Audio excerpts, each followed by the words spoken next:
Family Credit Management is a non-profit credit counseling agency. We specialize in helping people take control of their debt.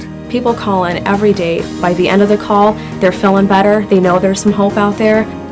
For over a decade, Family Credit Management has helped tens of thousands of Americans deal with the burden of debt.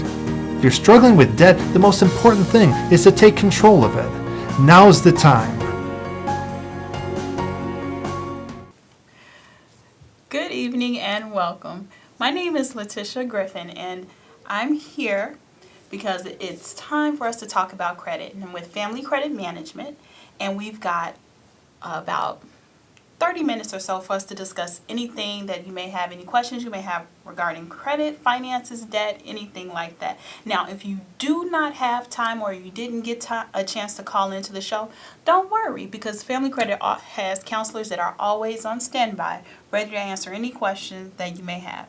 Now, during the day, you can call and you can speak with a certified counselor at 800-994-3328.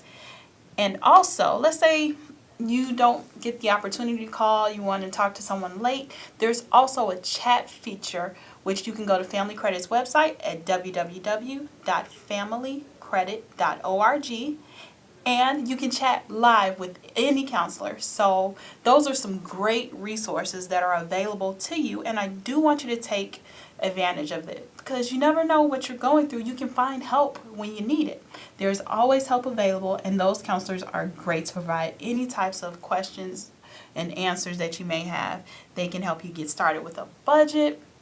They can help you with your credit report. They can actually even pull your credit report and help you set up an action plan to get things in order. So I do want you to take advantage of that if you get the opportunity and if you need to, okay? Guess what?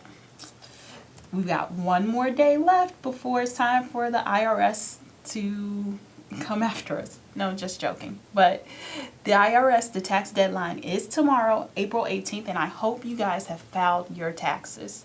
If you have not, I do want you to contact the Taxpayer Advocate Office at 877-777-4778, and they can give you some helpful advice and information on what you should do.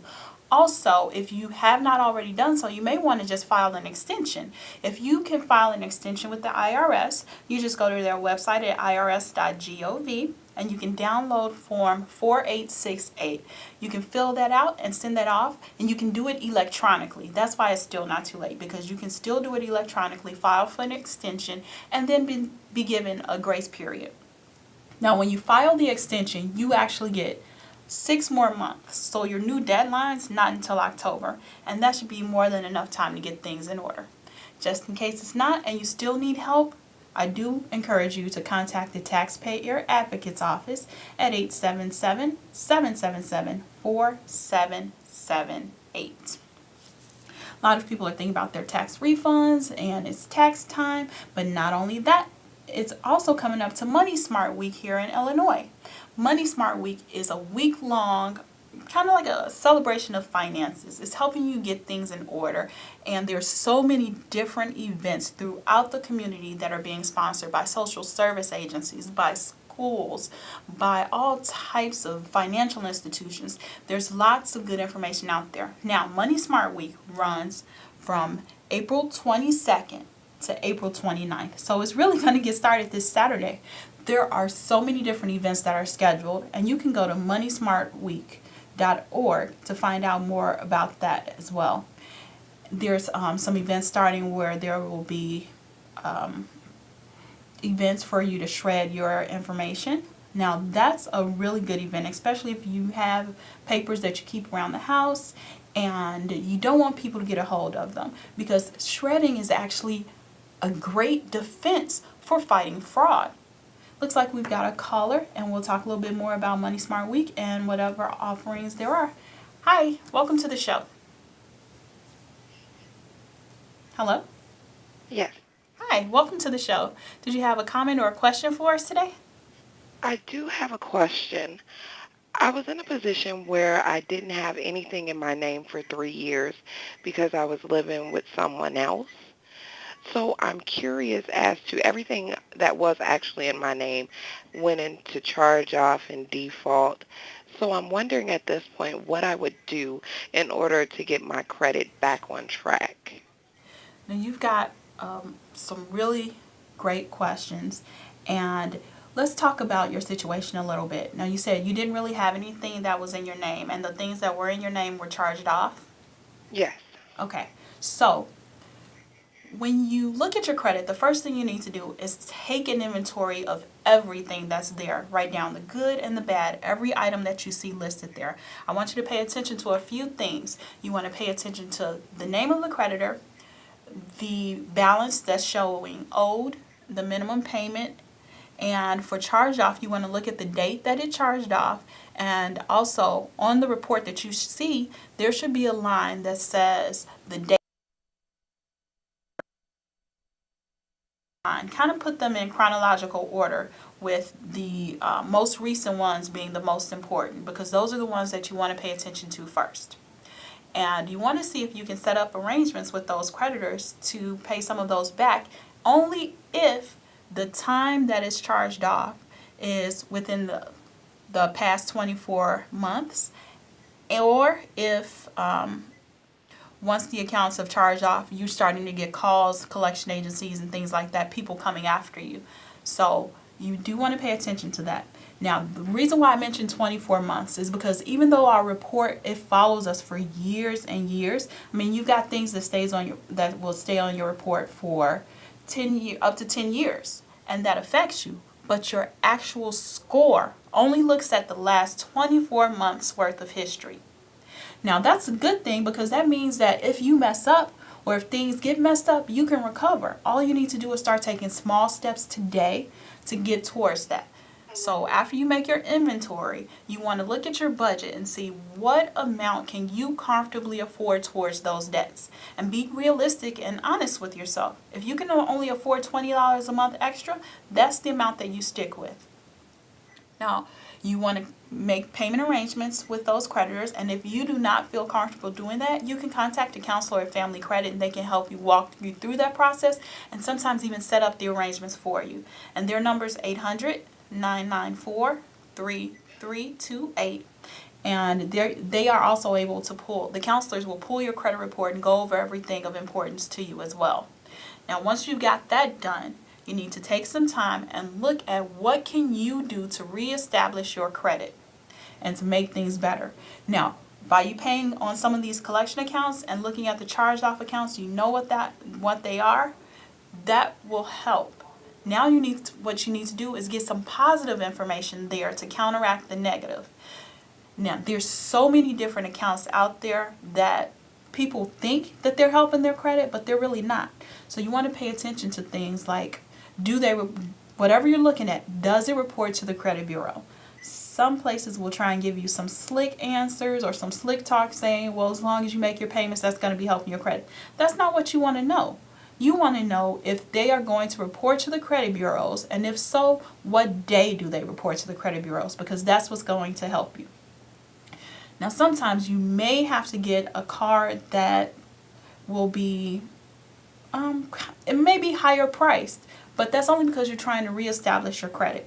So you may look at a card that has a high annual percentage rate, or a high interest rate, or a high annual fee.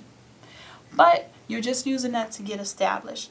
Now, once you have that account, then you work on making payments on that account, and just make your payments each and every single month on that account. Now, there's a lot of times, though, where you try to apply for a credit card and they say no. It's just not an option. So there are a couple of other different options that I wanted to mention to you as well. You've got a secured credit card that you can apply for. And if you go to bankrate.com, they actually have a calculator on there that will help you pick out the best credit card for you. You can do a regular credit card or a secured account. With a secured account, you will have to take some money. Let's say you've got $200. You take that $200, you put that down, and they give you a real credit card. You make your payments on it each month. There's some cards out there, though, that are not, that even though they're secured, they're not reported to the credit bureau that way. So Citibank has a really good secured card program. and so does Capital One.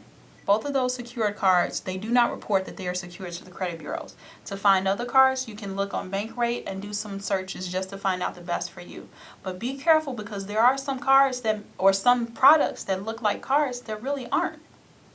And you don't want to start paying out a lot of money, especially like if you think you're getting a credit card and it's really a debit card, but you have to pay to contact customer service. You have to pay to put money on. You have to pay to get a statement. So those are things that you want to be aware of as well. And just because your accounts are charged off, that doesn't mean that you can't start right now trying to rebuild. So you want to look at a secured account or a regular credit card account, which Bankrate.com will give you some great options for that. Or if you've got an established relationship with your bank, you can go to your bank and ask them if they have any credit rebuilding products. Some banks have loans that they will give you. Let's say they'll give you a loan for $500 and you make payments on it. They report that to the credit bureau, and then that rebuilds your credit. Some banks will do maybe a few thousand, and they will work it where they may give you half the money, they may keep the other half there as security, and they report that to the credit bureau. So there are a lot of options out there for you. And remember, if you've got some questions, you can always contact a counselor and you can get more help. But don't give up. Don't feel like you have no place to go, or you don't know where to get started, or there's nothing for you to make your credit better, because it is. Once you go down that path, what you can also do is start looking at your own credit and monitoring it. You need to discipline yourself and be honest and realistic, like I said, with yourself, knowing that right now it may not look so good, but as I put more time and effort into it, things will improve. There's some really great tools out there that I recommend for that. The first one is Credit Karma. So if you got a smartphone, an Android or an iPhone, or even a tablet computer, you can go to Credit Karma, download their app, or register online and sign up for an account. Now, what Credit Karma is going to give you is what's called an educational score. You'll get a score for Equifax and for TransUnion. And TransUnion is the one that you pretty much want to pay attention to here in the Midwest, because a lot of places they pull directly from TransUnion. And so you want to pay attention to this score. But remember, it's an educational score. So what you see is just giving you a guideline. And if a real lender were to pull that score, your point may be 20 or 30 points off of what you see on Credit Karma. You want to monitor this. And Credit Karma will send you updates, they'll send you tips, and if something changes on your credit report, they will let you know. You'll get an email that says, hey, your address was just updated. Your credit limit was updated. We've got a collection account that was paid off. And you want to keep track of that. And you want to pay close attention to it and be able to monitor your own score. Now, it's going to change, and hopefully it'll get better. But if you mess up and things get worse, don't be discouraged, because remember, if you start today, 6 months from now, your score will be better than it was today. It's an ever-changing thing. It changes as our life changes. And it looks like we've got another caller. Hi, welcome to the show. Hello? Hi. Hi. Hi. Did you have a question or a comment for us today? Yes. How can I stop a garnishment? Ooh, that's a good one. A lot of people do not know how to stop a garnishment, or they think that they can stop a garnishment. But a garnishment really cannot be stopped unless it's done through the court system. Now, there's a trump card that a lot of people can play to stop a garnishment, but it should only be played as a trump card because it's called bankruptcy. Bankruptcy affects a lot of things. So you want to be careful that if you are truly going to file bankruptcy to stop a garnishment, you need to do it just in order to survive, and it's something that you have to do. Bankruptcy affects you, and so you want to put a lot of thought into it, and you want to do your research on it. But nowadays, what I find is that a lot of people are getting confused between what's called a garnishment and a wage assignment. Two completely different things. A lot of businesses out there offer, or the companies that offer payday loans, we've talked about those in the past. And with the payday loans, what happens is you actually give the lender permission to contact your employer and to take a percentage of your paycheck each and every single month until you pay them back this loan. And remember how I said you give them permission and they send a notice that's called a wage assignment. Well, because you gave them permission, you can tell them to stop. You can tell them that you're taking your permission back. You can do what's called revoking your wage assignment. And that just simply states it's a notice that you write to these lenders saying that I no longer give you permission to assign my wages. That means they can't contact your employer to try and take your paycheck. That usually works out great for you, and it will open the door. It should open the door to payment arrangements. But if you're struggling with that, if you're struggling with payday loans or anything like that, you can contact Family Credit at 800-994-3328 and get some great advice on how to handle payday loans and get out from under them. Now, with the wage assignment, like I said, the truly only way to stop a wage assignment is by going through the court system. And you do that with an automatic stay with bankruptcy. Now, bankruptcy is not something that we recommend. And like I said, it should only be used for case of emergencies. A lot of times, you also have to think about how much it actually costs to file bankruptcy. If your debt that you're being garnished for is not that much, then it may not be worth it. I always say, rule of thumb, if you have less than $5,000 worth of debt, there's really no need to file bankruptcy. What you can do is try and set up payment arrangements. And sometimes you can even try and set up a payment arrangements through the court system in order to prevent garnishment. But you just really have to be diligent. When you get that paperwork, you get paperwork from the attorneys, you have to look at it, you have to read it, and you have to do whatever it says. If it says you need to file an answer, you need to do that. If you need to contact them before things go further, you can do that. Or you can find someone to help you with that. You can contact an attorney or look for free legal advice. But I also recommend that you contact Family Credit at 800-994-3328 because they really take the time to get to know your situation and help you through it. And a lot of times you can find the advice that you need if you just ask. So another thing that may show up on your credit report that people struggle with is dealing with judgments. So what happens is this is before the garnishment takes place, but the lender is saying, there's no way I feel that I'm going to get my money back. Collection agencies aren't working. Collection agencies don't work for me, so I am going to take it one step further. And I'm going to contact the court system and have a lien placed on you. So that means that anything that you try and do, before you do it, I need to be paid back first. It's kind of guaranteeing that the lenders get their money. A lot of times that may or may not work because with the judgments, it stays on your report indefinitely unless you pay it. And when you pay it, then it takes 7 years for that to actually come off of your report. It's updated to show that it's paid in full, but that mark is still there and it's still affecting your credit. So what do? You have to put some positives there to counteract the negatives. Looks like we've got another caller. Hi, welcome to the show. Are you there? I'm sorry, can you hear me? Oh, yes, I can hear you now.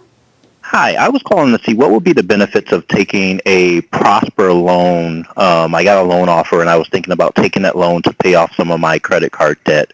What would be the pros and cons of doing that? Well, when you're thinking about paying off a credit card or replacing it with another loan, you also have to keep in mind that it's really not paying off that debt. So you have to weigh out looking at all of the interest rates that you have on your credit cards, seeing what those interest rates are, figuring out your monthly payments that you're paying out each month, and then seeing what the other lender has to offer. If you feel that offer is better and it works better for your budget, then you may want to look at that offer and you may want to see if it works for you. But also just keep in mind that even though you do that and you're looking at other places, it does not make that debt go away. But you do need to look at what works for your budget.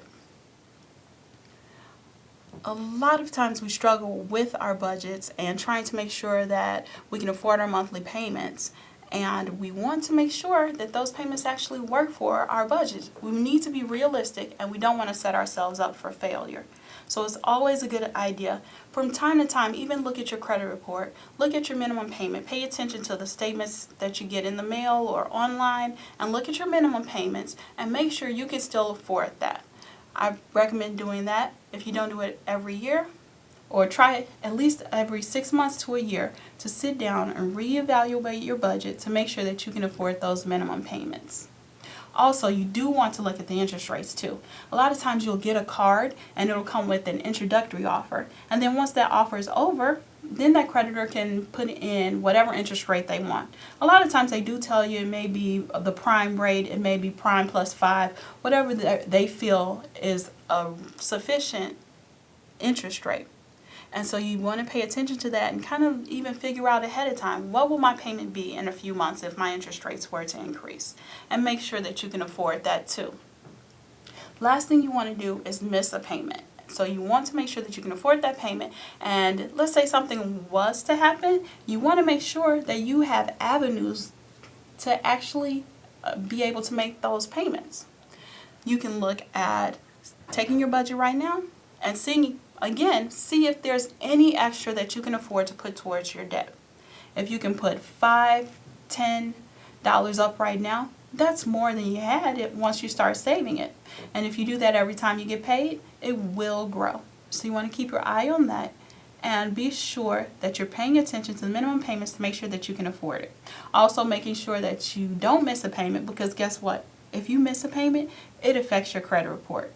Your credit score does drop. Did you know that a late payment can drop your score almost 100 points? That's pretty scary, especially if you've worked to maintain your credit and to make your payments each and every single month. Something can happen and just blow all of that away. But you can survive it, and as you work to recover, keep that in mind. I know I messed up, but this is the steps that I'm going to take to improve my situation. And you keep that in mind and wait for things to get better by making your payments, being diligent, and being responsible as well. You want to make sure that you're not using the credit regularly. We had a caller call in and ask about getting a loan to pay off the credit cards. Once you do that, you do want to make sure that once that loan pays off those credit cards and those credit cards are paid, that you do not use them. I don't recommend closing them because you still want to keep a strong credit profile. And by those balances showing a zero balance over time, that will do just that. So you don't want to close the accounts, because closing accounts, it weakens your score. You want to know why? Well, once you close that account, that credit line is no longer figured in your available balance. Your available credit is a part of your score. So you want to make sure that you're not overusing it. You want to make sure that you're not abusing it. Creditors do like to see that you've got that existing limit, that you've got the open lines, that your balances are low. That shows that you know how to use credit responsibly. And it actually improves, it keeps your score healthy, and you don't have to worry about making that payment because those debts are paid off. Now, you do want to keep in mind though that ever so often that those credit cards companies, they can tell that you're not using your accounts. And so what are they going to do? They may threaten to close those accounts for you. So I do want you, every few months or so, make sure that you at least use that card some kind of way. You can buy a small item from the store. You just can buy a few pairs of socks or something. But you want to make sure that you do that and you pay that debt off, because you want to keep that credit line open. You've worked hard to establish it. So, next week, we will be talking about some more credit opportunities. We'll probably get into home buying and those things that you need, rent versus buying, and look at the credit report in a closer manner. If you still have questions and you haven't called in, you can contact a counselor at 800-994-3328. And until then, feel free to come back next week this time and call in 312-738-1060 and ask any questions that you may have.